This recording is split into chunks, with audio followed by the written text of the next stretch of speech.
ಗಾಲಿ ಜನಾರ್ದನ ರೆಡ್ಡಿ ಅವರು ಗಂಗಾವತಿಯಲ್ಲಿ ಶ್ರೀ ಕೊಲ್ಲಿ ನಾಗೇಶ್ವರರಾವ್ ಗಂಗಯ್ಯ ಸರ್ಕಾರಿ ಪ್ರಥಮ ದರ್ಜೆ ಕಾಲೇಜಿಗೆ ಭೇಟಿ ನೀಡಿ ಕಾಲೇಜಿನ ಸಿಬ್ಬಂದಿ ವರ್ಗದೊಂದಿಗೆ ಸಭೆ ನಡೆಸಿದರು.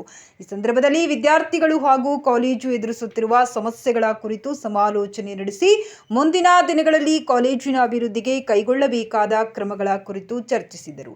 ಎಲ್ಲಾ ಸಮಸ್ಯೆಗಳಿಗೂ ಶೀಘ್ರದಲ್ಲಿ ಪರಿಹಾರ ಒದಗಿಸಲಾಗುವುದೆಂಬ ಭರವಸೆ ನೀಡಿದರು. ಇದೇ ಸಂದರ್ಭದಲ್ಲಿ 15 ವರ್ಷಗಳಿಗೂ ಮೇಲ್ಪಟ್ಟು ಕಾರ್ಯನಿರ್ವಹಿಸಿರುವ ಡಿ ಗ್ರೂಪ್ ನೌಕರರಿಗೆ ಪ್ರಸ್ತುತ 7,500 ವೇತನವಿದ್ದು 12,000ಕ್ಕೆ ಹೆಚ್ಚಳ ಮಾಡಲಾಯಿತು.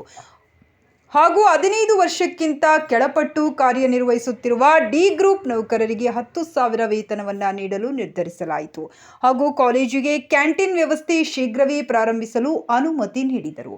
ಈ ಸಭೆಯಲ್ಲಿ ಕಾಲೇಜಿನ ಪ್ರಾಂಶುಪಾಲರು, ಉಪನ್ಯಾಸಕರು ಹಾಗೂ ಇತರೆ ಸಿಬ್ಬಂದಿ ವರ್ಗದವರು ಉಪಸ್ಥಿತರಿದ್ದರು.